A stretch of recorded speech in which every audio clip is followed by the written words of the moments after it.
Hello and welcome to Catamount Community Connection, the weekly show here with our mayor today. Mike Doenges will be joining us. I'm Brian Collamore, and I host the one-hour program which airs each and every Sunday, and we call it Catamount Community Connection because we want to talk with community leaders from the business, professional, nonprofit, and, as you'll hear today, the political arenas. We want to make people aware of what's going on, not just in Rutland County, but throughout the state. Things that will affect everyone listening in some cases, and we'll talk about some of the laws that may be coming up and into effect this July as we get deeper into the show. Our program brought to you by the Rutland County Agricultural Society, which has brought you the Vermont State Fair in Rutland since 1846, and we're already looking forward to the 178th Fair, August 13th through 17th, 2024. So welcome in again, Mike Doenges. It's always great to see you. We kind of do this on a monthly basis, so this will be our monthly check-in with you and find out what's new and going on in Rutland City. Sounds great. I like doing this once a month because there's always something happening. There sure is. Politically, or I should say legislatively, we're recording this on Sunday, the 7th, so it'll air on the 14th. When we get back into session, and I'm not clear how soon the veto override or sustainage will be taken up, but the governor did veto S-18 last week. This was a bill that passed both chambers and would ban flavored tobacco and menthol cigarettes. And I did vote no on it. I can certainly explain why if people are interested. But he did veto it. And so it will be coming back to the Senate first since it's an S bill. And we, at the time the vote was taken in our chamber, we had 11 no votes. And there were 19 yeses, which would be enough to sustain his veto, which would mean we agree with him and it would not become law. Even if the Senate doesn't hold at that point, it then moves to the House. They need 51 no votes, and they had 54 with 6 people absent who would have been no's when the vote was taken. So I think either way, there's a pretty good chance that will not become law. And my reason for voting no on it was pretty simple. I certainly don't want kids to get a hold of vaping products and tobacco and all that stuff. I understand that, there's a savings to be made in terms of the health consequences if kids at an early age get addicted to that. However, it's illegal right now. You have to be 21 or over to purchase those products. So I don't see any sense in further doing away with someone's legal right if they're 21 or over, and to do that. And I think, again, I think we've talked about this, Mike, in the past. Yeah. We should come up with one age, and I don't care what that age is. Oh, we should. I think people have different, ideas about what the age should be. Should it be 18? Should it be 20? Should it be 21? Should it be 25? But I feel like whatever that age of majority is, that should be in effect for everything. That's when you can buy liquor or alcohol. That's when you can buy tobacco products. That's when you should be able to take out a loan and be responsible for paying it back and that kind of thing. But right now we've got about 4 or 5 different things depending on what you're talking about. So there is no legal age of majority because it's all over the place. We keep raising the age in terms of judicial consequences so that if you're now, I think, up to 19 years of age, but I think it's going to go to 20, then you would be in juvenile court and not in adult court. So anyway, that's why I did, and I will vote to sustain the governor's veto should it come up in the intervening time between when we record this and when you hear it. It was an interesting bill, too, because it didn't count for some of the other things that you would think would be in the same line, right? So it didn't talk about the new nicotine, flavored nicotine-only products that are out there. Right. A lot of the adults, so I'm not a fan of smoking or vaping, but a lot of the adults who said, I have moved from smoking to vaping to save my health, and if you take away these flavors, that's something that is going to make it difficult on me. It's a really interesting argument because, like you said, Brian, no one under the age of 21 should have these products. So if they do have the products, the likelihood of them getting them from an in-state provider is probably slim. So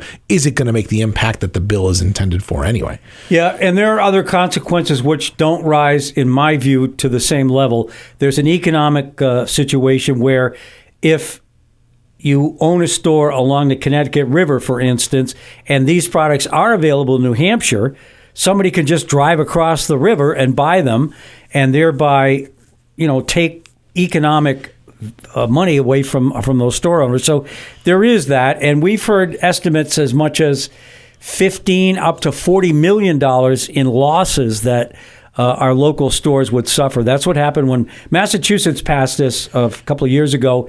And the interesting thing to watch was that as soon as they passed it, the New Hampshire rate went way up and the Massachusetts one went way down. So I think there's a correlation there. But yeah, sure. To me, that doesn't speak to what I just view as a right of people, if they're 21 or over, to do what they want. They're adults. They can choose to either vape or not. And I'm with you. I did smoke for many, many years. At one point, I just decided I didn't want to do it anymore, and I stopped, and I've never gone back. But I didn't use vaping products. They weren't even around when I quit, so I'm not sure it would have helped me or not. But anyway, that's one thing that's coming up. As I look at my list here, and again, realizing that we're recording this a week ahead of when it airs, we still have not passed any housing bill, to my way of thinking. We have begun to work on some Act 250 bills, which do have a connection with housing, but we haven't really passed anything yet. I'm hoping in the next 3 or 4 weeks, because the adjournment date has been set for May 10th, when we will hopefully be able to leave. We'll be back in June, guess what, with a veto session, but I'm hoping by then we do pass something. We have had some success with public safety bills that have been passed in both chambers and are on their way to the governor. In fact, I think he's already signed a couple. Remaining are the so-called money bills. We have the big bill, the budget, to pass, which is traditionally one of, if not the last bill that we pass. And then there's a bunch of tax bills and fees, which will be coming up. And those have already cleared the House Ways and Means Committee and are now in the Senate Finance Committee. And we'll have to wait and see what that is. There's, so I think, some consternation on the part of a lot of people. The income tax is going to go up. Especially for those who are fortunate enough to make $500,000 or more a year. They will be nicked for another 3% if this bill passes. The corporate tax will become the largest tax in the country. Right now, businesses are charged 8.5%, their marginal tax rate. It will go up to 10% should this happen. And then there's this property transfer tax, whereby if you sell a property, whether that's land or a house, and it has a value of, well, it started off being $600,000. It's now $750,000 or more. You will also get nicked for an additional charge. So, in other words, the feeling is on the one side of the proponents arguing this, that the rich people or those that are more wealthy should pay a little bit more. Many would argue they're already paying a lot. In fact, I saw a stat that said 1.1% of Vermonters are in that 500 or more category, yet they account for 16% of the revenue that comes in and a full 30% of the taxes that come in. So to me, they're already paying their fair share if you want to look at it just with numbers. But anyway, whether that passes or not, or whether those bills pass or not, remain to be seen. And then the other thing I want to talk about, and I didn't really mean to dominate the discussion here. It's just your passion. Yeah. It's good. Is the TIF district situation. Yeah. The bill had a really curious number attached to it. It was H666, which did pass the House earlier, a couple of weeks ago now, and it made a very quick pass through the Senate. I think they took it up last week on Wednesday, and by Friday it was out. So it's on the notice calendar for floor action this week in the Senate. Again, realizing when you hear this show, it will already have.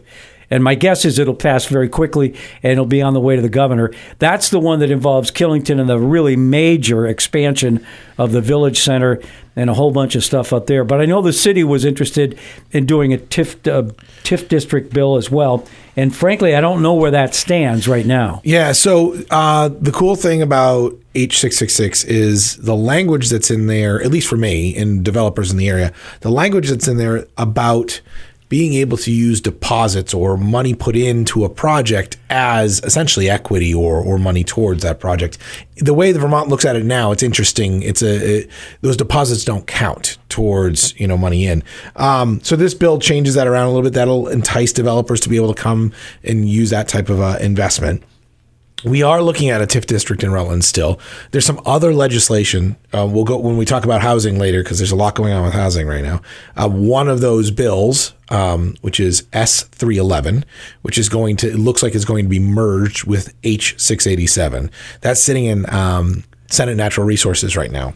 And there's one line in one of those bills that actually changes, because S311 is a housing incentive program. We wouldn't be able to, in Rutland, do the housing incentive and the TIF district in the same space if that line stays in there. So, and just because, and that actually is, there's some complexity added because of something that passed last year. So what we're doing with our working group around TIF right now is just figuring out what are the alternate options. We had a primary option for a TIF district, lots of potential projects. One of the things you have to have with the TIF district that we saw in Killington and we saw the potential of in St. Albans, or actually that St. Albans did, is you have to have a project ready to go to bring that to VEPC, which is the council that approves the TIF districts. So the reason we haven't moved forward yet is we're waiting to look at this legislation for the year, and that will determine where we can put our TIF district and what projects qualify, and then we can put our final proposal together.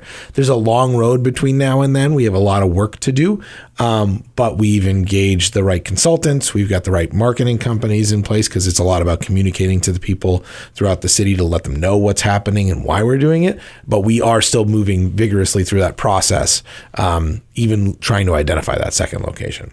And I think you and I were both at the meeting, which was held downtown, I keep wanting to call it the Chamber, but CEDAR, the Chamber of Economic Development of the Rutland region.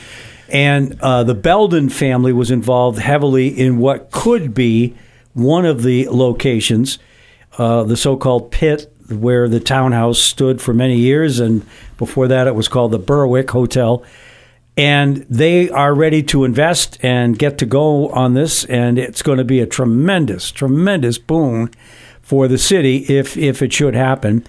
And I believe, we did talk about the upstairs floor being a little bit different than the downstairs. It's going to be kind of a split retail and residential situation, right? Right. So it's supposed to be the current design, and a lot of it's in flux still, right? Nothing's been set in stone, but the project is progressing.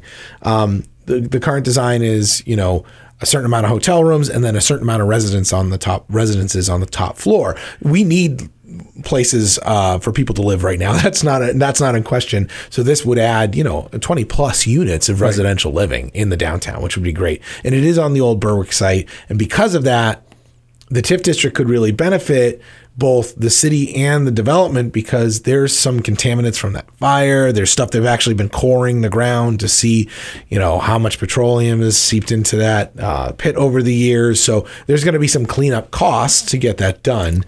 And typically those types of things are what stall projects.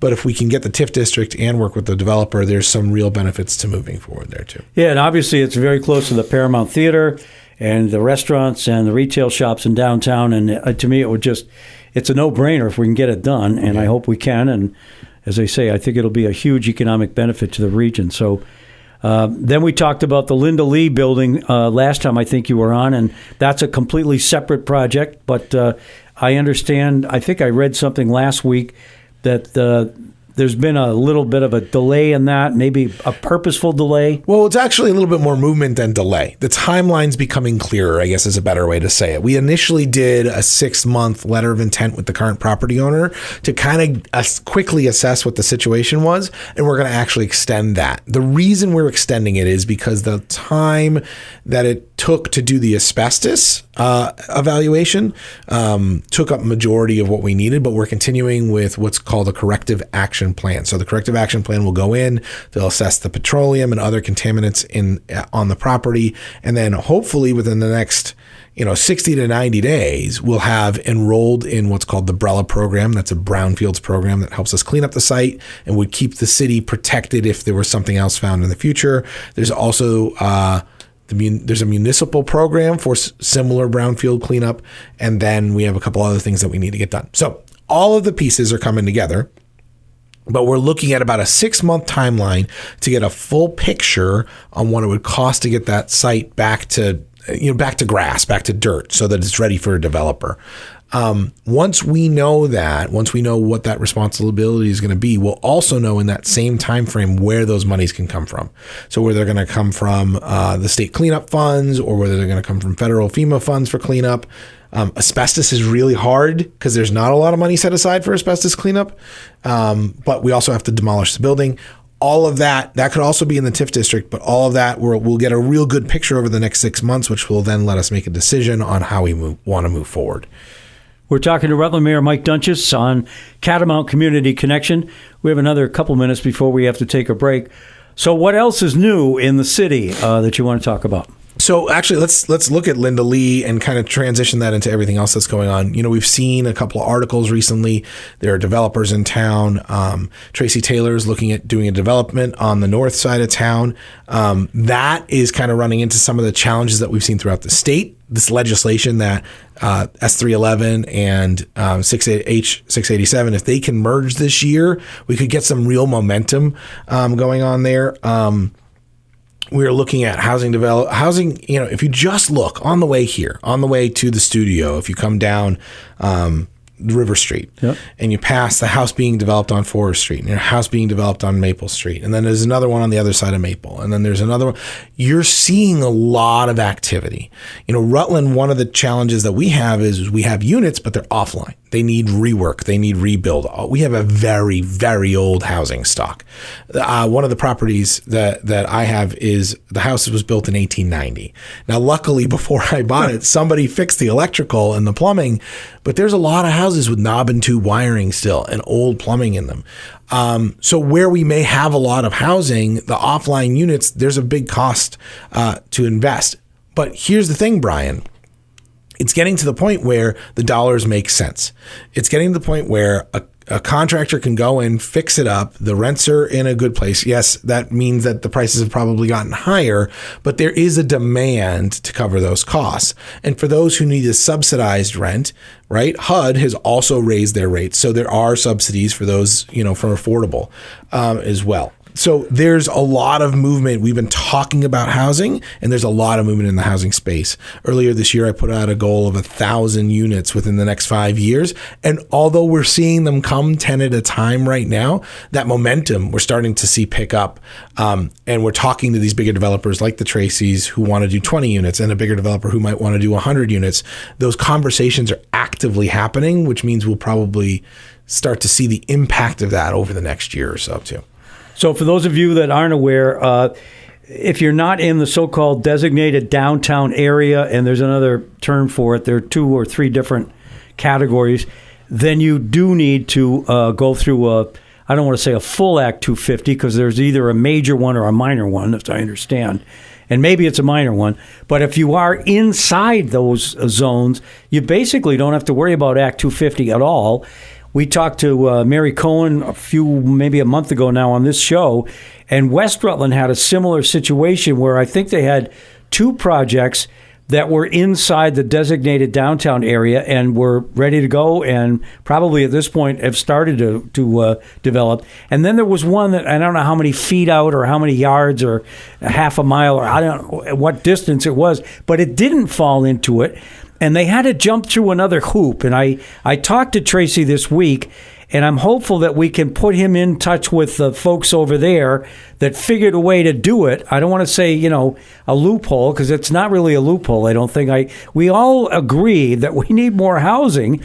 It's just a question of how we're going to get there. But if you're not in that area, that zone, then the 250 process could hang you up because it's expensive and it takes time and it just adds complications. And that's the big part, right? If for Tracy, the Act 250 process shouldn't be too much more expensive. His property, per se, they actually have an old Act 250 permit on it, so it even complicates it more for him.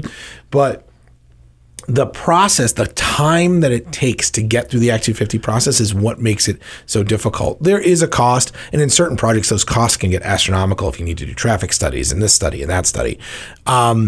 What I love about, and I understand there's some objection to the bills depending on where you sit, but what I love about the 687 bill that's up there right now is it for Rutland, that bill, if passed the way it's written today, classifies us as a 1A. It allows us to manage and meter the development in Rutland at the city and municipal level. And there are other communities that would benefit from that as well. Act 250 essentially would be pushed out to those rural communities, and that's where the opposition to the bill kind of sits right now. I'm just going to say that. Yeah, and it may add an impact to the rural communities, which we don't want to do, right? We want to keep the good and throw away the bad with this bill. But for Rutland, 687 and 311 are both really good bills for the future of our housing and our development as a whole as a community. But you're right, and I've heard the opposition, and to be frank, many who don't like 687 point to it as actually making it harder to develop in areas that are outside the downtown area. So hopefully there's a compromise there. We'll come to some common agreement, because I think you're right, Mike. I think we all agree we need housing. And every time I go by that development or that one house on Forest Street, it's been going through that development for a while. I don't know what is on schedule or is it not on schedule. I have no idea. All I know is when it's done, it's going to really be neat. And I don't know if it's going to be a single family or I think there's going to be 4 or 5 units in there. Okay. And the current person who owns it, they've been working pretty hard on it. They took it over. It sat there for a long time undeveloped. New owner and new renovations going into it, so it's moving along pretty quickly. Okay. Yeah. Again, we're talking to Rutland Mayor Mike Doenges on Catamount Community Connection. We'll take a break, and we are coming right back.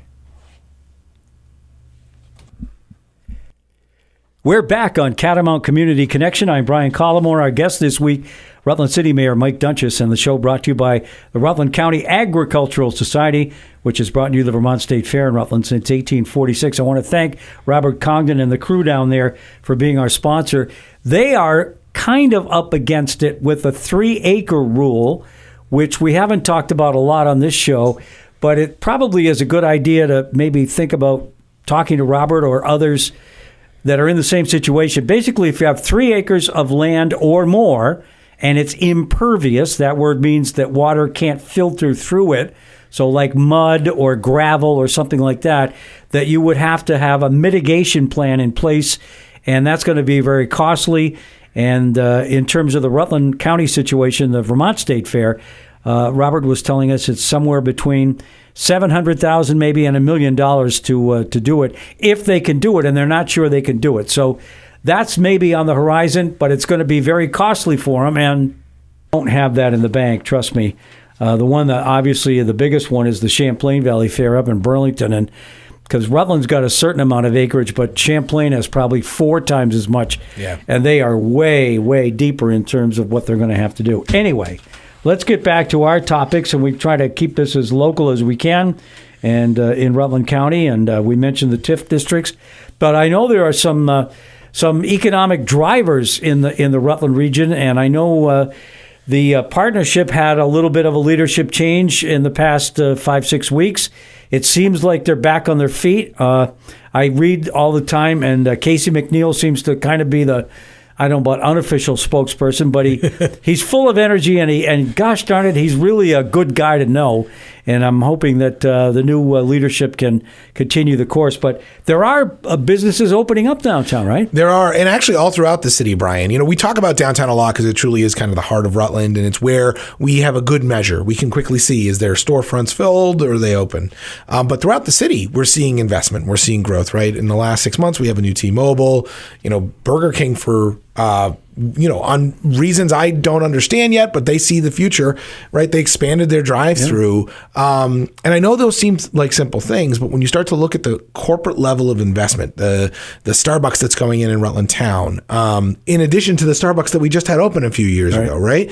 That corporate level investment, I think we're seeing it because there are drivers saying that the Northeast is going to grow and prosper over the next X amount of years. And there's a lot of traffic that comes through here, especially that Route 4 and 7 intersection.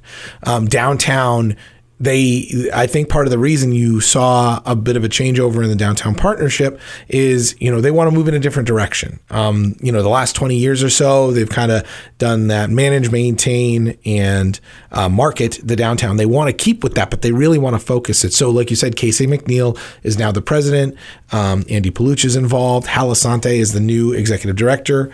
And though what you're going to see there is you're going to see a much more direct approach to that downtown district. And what a lot of people don't know is the downtown partnership is actually paid through a special benefits tax. So those downtown property owners pay an additional tax that then pays for that special benefits district group to manage it. So that's what's happening there. But we are seeing growth. We're seeing stores open and stay open, right? The city has this thing called the buy-up program, and we have a grant option and a forgivable loan option. And in the forgivable loan option, we've seen some real success where these businesses continue to stay open and to thrive and to meet a need that Rutland is asking for, whether it's the Kismet Kitchen, which continues to serve meals, whether it's another, Little Haveli, not Little Haveli. I'm sorry, it's the one that's in the old, the Indian food place that's in the old Center Street Saloon location. I should probably know their name as I walk by it every day. But those investments they've sustained really well over the last few years, and they continue to grow. And all throughout the city, we're seeing that. One of the things I think that's going to really bode well for Rutland is to bring more people here. So if we go back a year ago to when I was talking about, what do we need to ease the burden on the people that pay property taxes here, to ease the burden on Rutland citizens? We're driving, essentially, if I use a car analogy, we're driving a 12-passenger van with 6 passengers in it. We're not getting our full efficiency out of this city. The city is built for 30,000, but there's only 15,000 people paying for that, right? That's about our population. We need to bring more people here in order to grow our economy, but also to lower that burden. So one of the things that we're looking at doing is an event that will draw people from around the area to Rutland and focus on the amazing things that we have here. We've got beautiful mountains, killer mountain biking, great skiing. We have all these different things. There's a big culture around marble and marble carvings. And if you look at just the history, I mean, it's there's so much history in our marble connections all the way over to Italy. We know that connection to the Carrara marble industry in Italy and how that connects us to Rutland here. So how do we highlight that? How do we bring people to our region to show those really, special things, not to mention how gorgeous it is here? And the idea behind this event would be not only a short-term economic driver where people come and spend time and spend money in our city and in our region, because this would be a regional concept, but also we'll think about, hey, this might be a place I want to live. Now, we've got some really good experience with taking people that visit the area and converting them to residents, right? The concierge program that was run through Cedar, the Chamber, Cedar, and Reddick, back when it was multiple pieces, that's done really well. So we have that experience. So starting in May, I'm going to be meeting with a group of these different organizations to put together a really large regional event, which I'm happy to talk about more in the future, but it's still kind of coming together. I want to get feedback before we kind of put the concrete in the ground and say, this is what we're doing. But a regional event that will draw people here, that will have vendors here showing off the amazing things that we have in the area and maybe even keep people here. And when that happens, what you see in communities where that happens is you see this natural growth, this natural spurring off of these different things, whether it's additional small businesses or maybe those remote workers come and work here, or someone says, you know what, I make XYZ widget and I do it in New York and my rent is really high. I can do that in Rutland and they've got space for me to make that widget. I'm going to move here. Those are all things that between Cedar, the RRA, which works with me, the Rutland Redevelopment Authority, my office, these different organizations we're always thinking about to keep growing, the RPC, to keep growing the city in the best ways we can. I like that analogy, Mr. Mayor. I have to tell you, the 12-passenger bus with only 6 people, it reminds me of something the governor says a lot of times, and it's not necessarily 100% the same, But his favorite line at the end of talking about, the budget and all, we don't need more taxes, we need more taxpayers. That's right. And that's the difference. And I think he's right, and I think you're right. If we can load 2 or 3 more people a year into that bus, maybe we got to buy a new bus or a bigger bus at some point, and wouldn't that be too bad? Yeah. I mean, I've talked about it before. I began living in Rutland in 1972, and there were 25,600 people. And we've lost on a sort of hopefully gradual basis, more and more people every year. I think we're somewhere in the mid 15,000, maybe 16 now. We're actually in 2020 when they did the census, it was 14,400. And we've actually started to see the turn. We're at 15,600, 15,700. If you look at the current data on the census website, it's growing. So we're headed in the right direction. But Brian, that's the first time that's happened in 30 years, right? The first time we've turned the tides, it's been about a 1.5% drop every year for the last 30 or so years. So you moved here almost at the peak. Then they could blame me. Let's not, huh? Yeah. We were number 2 in the state. We were the second biggest city in the state, Burlington. We're not ever going to catch Burlington. And we're probably not going to catch some of the surrounding areas, South Burlington and Essex and Colchester, and those, because they're all sort of in that same culture, if you will. But I'd love to see us get back to like maybe number 3 or 4. I think that would be very healthy. The other thing I'll mention, and this is hard for folks that get to a certain age to admit, but and I can remember when I came in 72, so I was 22 years old. We had we didn't call it the partnership back then. It had I can't remember what it was called, but it was the area, or it was the group that the downtown merchants formed together to sort of do advertising together, so that you could all give a little bit, and that gets you a bigger ad, whether it was in the newspaper or on the radio. We didn't ever do TV, but we did what we could. And so I'm 22, and I remember thinking, gosh, those older people, why don't they just see we're right and let us do what we want to do? And I'm the older people. I'm in that other category, and it is the hardest thing in the world is to accept change and be comfortable with it. And I'm glad to see, instead of John and Jimmy McNeil, I'm glad to see Casey kind of taking over, because I think it's going to be fine. And I think we make all too much sometimes of, how hard change is and afraid of it kind of thing. I think in the end, it always works out one way or another. Well, and it's funny because I think the same way, right? I grew up in Rutland. I saw the difference between, let's keep things, exactly the same. Let's change them a little and let's change them a lot. I thought, like you, I thought it was the older people. And sometimes it's not. I want to give credit to the older people, Brian, for a second, because really I've had people walk up to me and almost say, you're not moving fast enough, right? And I think there's an appetite, regardless of the age, regardless of there's an appetite to see improvement. And improvement may mean different things to different people.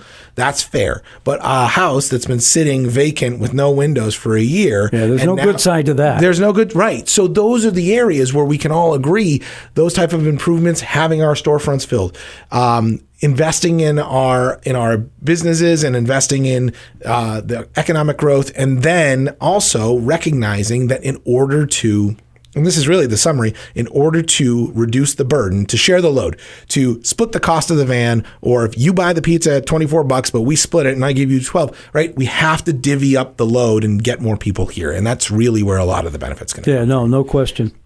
I'll move to another topic. We don't have that rut stat stuff in front of me now, but we had the police chief in, I don't know, 3-4 weeks ago. I lose track of when these air and when we're recording them. It always kind of gets to be a blur. But Chief Kilcullen did mention, and I hope it's still true, that we're seeing, not a big drop necessarily, a huge 10 or 15 or 20% drop, but a gradual decline in certainly the crime that we talk about a lot, the retail theft and the associated, drug intervention there and intersection. It's just, it seems to be heading in the right direction, I hope. It is. We have to be careful because people are still feeling, the kind of the pain of and the burn of people stealing packages off their front lawn or going through their cars. But the data is showing us that we have seen major improvements in retail theft, in personal theft, and larceny from vehicle, the numbers are going in the right direction. What we are doing right now, and this will air on the 14th, so I think we'll still have 1 or 2 left, but we're doing sector meetings right now. We're going to be doing them again every quarter. So this is something that we used to do before COVID, but right now we're it's post-COVID. We're back to the swing of things. So we're doing sector meetings, and this week there would have been a couple that have run already. And those sector meetings are basically a review of that data for the whole city and then a review of that data for the sectors. So there was one the other night at one of the local businesses. We held it. It was the Northeast sector meeting.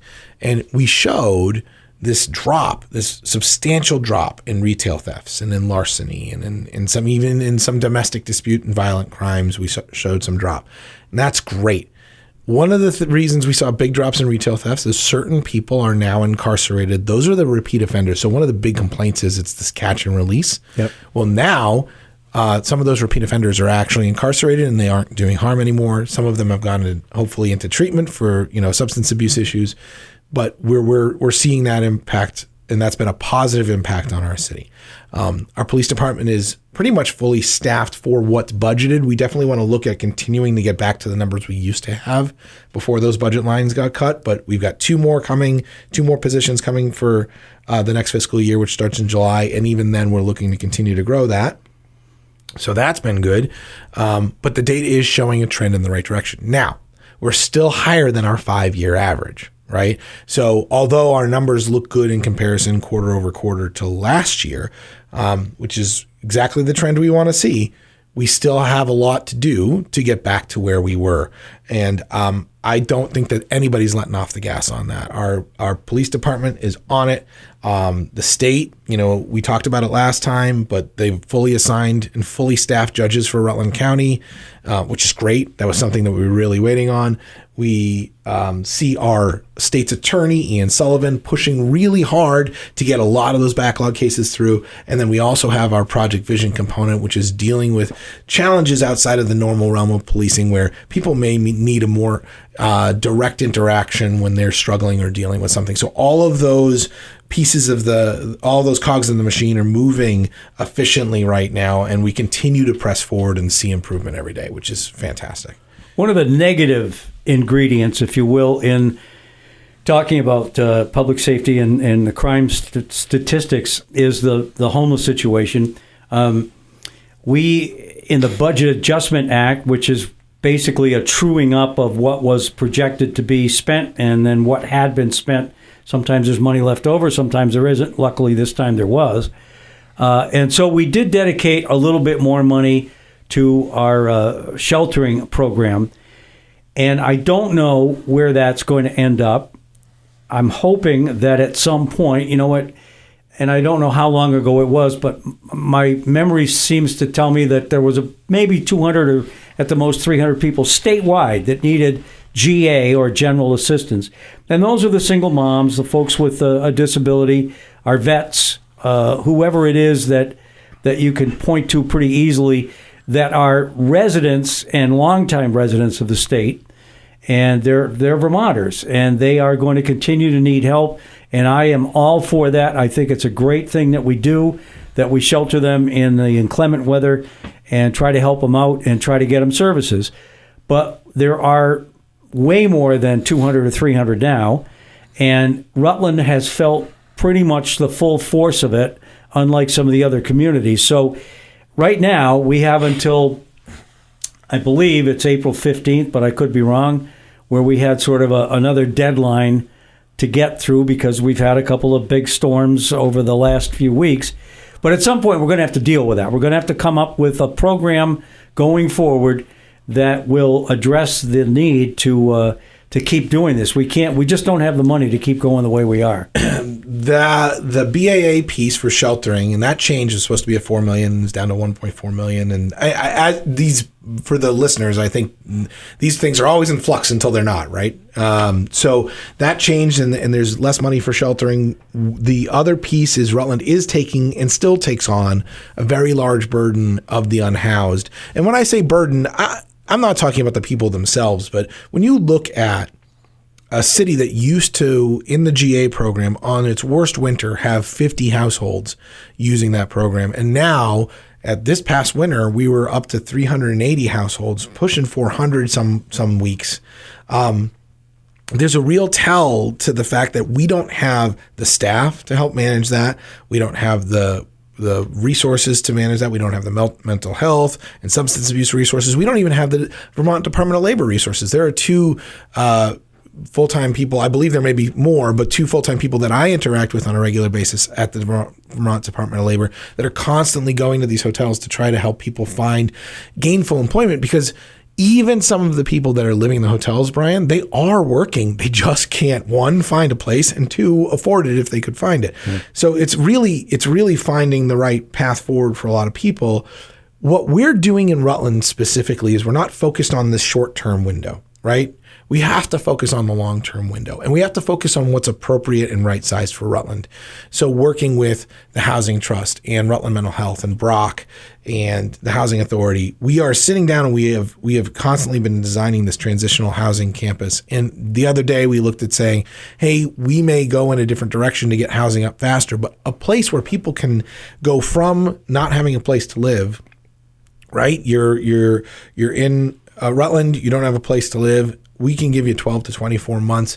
It's especially for those who maybe haven't had a living situation on their own before, give them the skills to be able to rent an apartment, give them the skills to be able to fill out the forms and the documents so they can get a job or get a voucher or whatever the next step is, and then they can move through that process. And it's a big gap in the area. It's a big gap across the country, but we see a direct path to it because if you go back to those original numbers of 50 plus households, 50 or so households, that's where we have the resources to do it. We're going to focus on that, and we're going to hope to continue to communicate with the state about how to balance those resources. Either we can take an increased set of resources and funding from the state to help us, or the state can start to find ways to bring some of these people back to those to their natural locations where they have family and friends and support systems in place. Yeah, I think one of the more concerning aspects and frustrating aspects of this is, and you hear it, I don't have any data to back it up. It's just sort of one of those, I don't know if you want to call them street rumors, but that some of the folks that are in the hotels and the motels aren't residents of Rutland, at least long-time residents, that they literally heard about what a great deal it was and they moved here to take advantage of it. And I think you can understand the frustration on the part of most people who feel that that's just not fair, that it's one thing, and I don't think you'd find any argument from the average Vermonter if you said to them, would you like to help somebody that's lived here for 40 years, but they're down on their luck and they just need a little bit of help? I think most people would step up. I mean, our Christmas fund is a great example of that. It was never intended to be a continuing year after year reach out to people. It was designed for a quick temporary, hey, we're sorry you're up against it this year, but here's a little something for Christmas that we hope you'll be able to at least give the kids something and the seniors.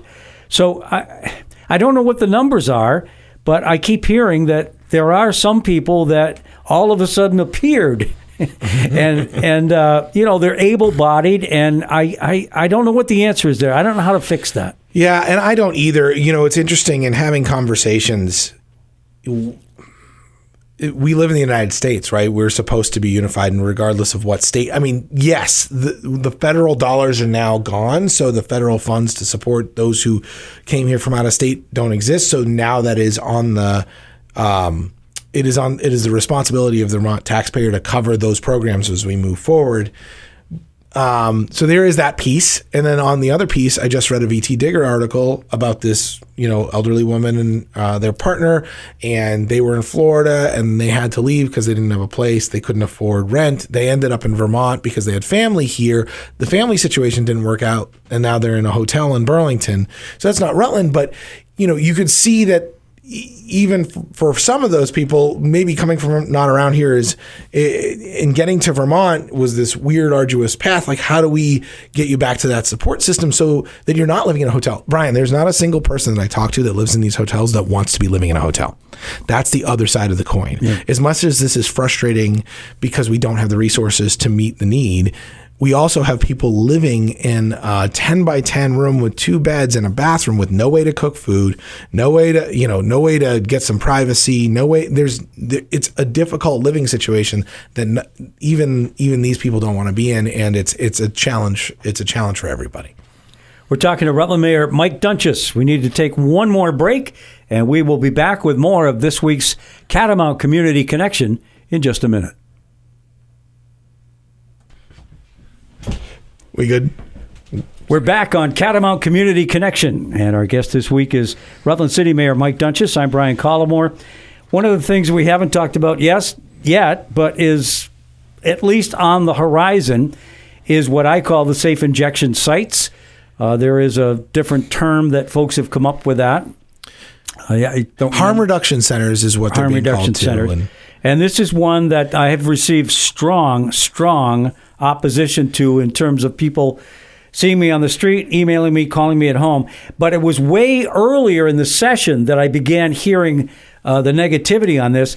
And I didn't really realize that the bill had already passed the House, and pretty easily, if I'm remembering the vote total. And it is now, or at least might still be now, in the Senate Health and Welfare Committee when you hear this. But my guess is it will come out with a 3-2 vote, 3 in favor, 2 against, and both Rutland County Senators Dave Weeks and Terry Williams will be voting against it.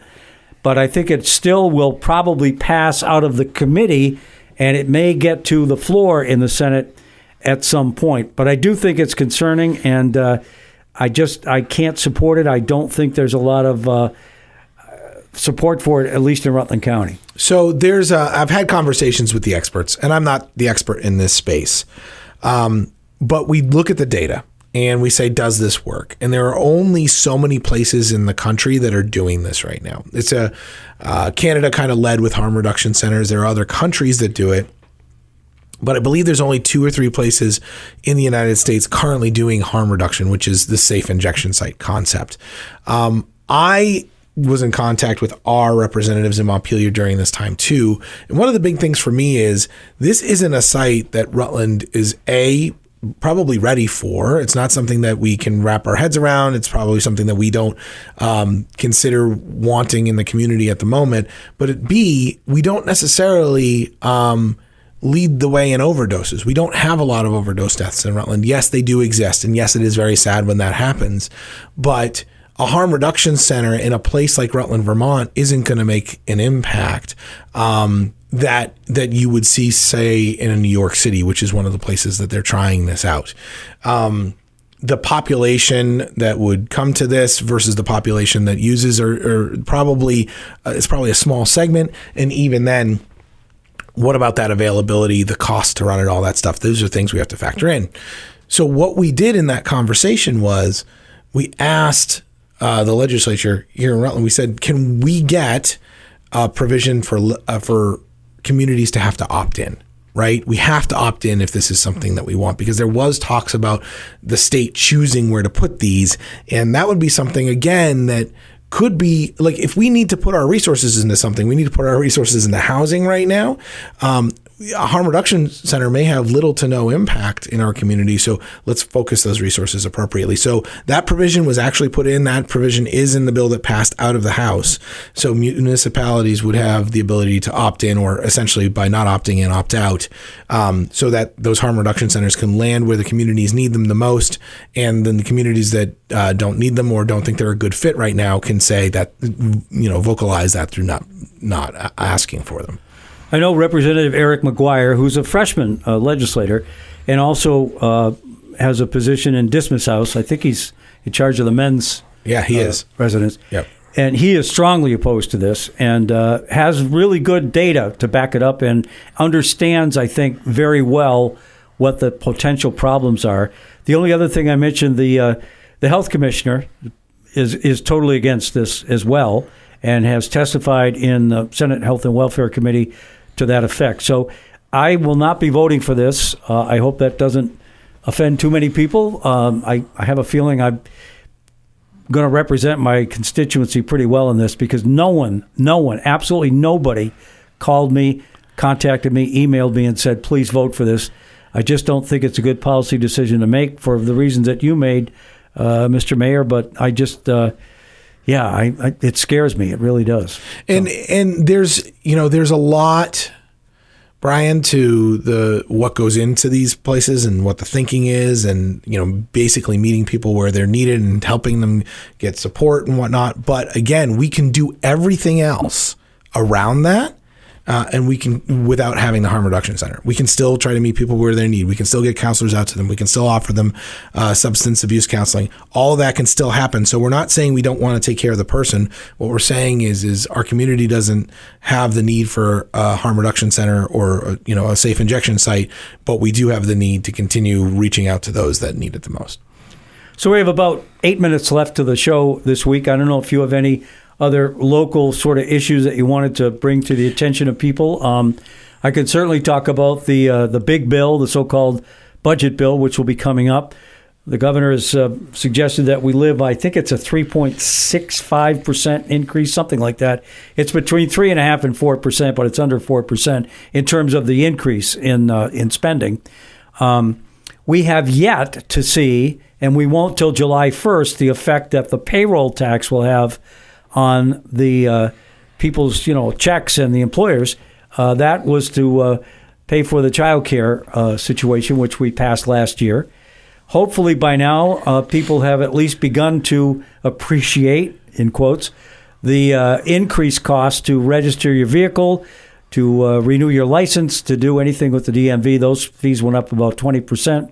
Also lurking on the horizon is the so-called Affordable Heat Act, which will, according to the Secretary of the Agency of Natural Resources, at a minimum cost 70 cents a gallon more for people that use fuel oil or propane or any of the fossil fuels. I've heard estimates as high as $4 a gallon more. So it's probably going to be somewhere in between there. But that is a substantial increase in the ability of people to stay warm in the winter if they do heat with the fossil fuel. And for many of our more rural residents, they really don't have a choice. They can't really do much else. And if their furnace is working very well and properly, they probably don't want to do anything else. So those are three things I'd mention. And again, there's potential for some other tax increases to head along here as we get closer to adjournment up in Montpelier. But we'll wait for another day, I guess, on those. But anything else locally, Mike? One of the things that I put in committee a couple weeks ago, and we just talked about in our committee, actually would have passed through the board by the time this airs. It'll be on the next meeting. So no, it'll be tomorrow. Tomorrow, watch the Board of Aldermen meeting. If you're listening to this on the 14th, watch the Board of Aldermen meeting on the 15th. Center Street has been a discussion for so many years. I mean, we have, talking to Ed at the RRA, we have 30 years of different Center Street design plans. For kind of like a pedestrian market, everything from a full pedestrian marketplace to, removing the parking and doing this. There's a million different ideas. Well, over the past 3 years, there's been a lot of work that has gone into getting us down to what we actually need to do with Center Street. So we talked earlier about the hotel going at the Berwick site. We talked about, just improvements. Paramount's looking at improving their facilities and expanding what they have. They still have a capital campaign going on for that. Center Street is really a gathering place in Rutland, and it's a gathering place primarily for locals, right? We do have a lot of visitors that come down, but it is a very local gathering place.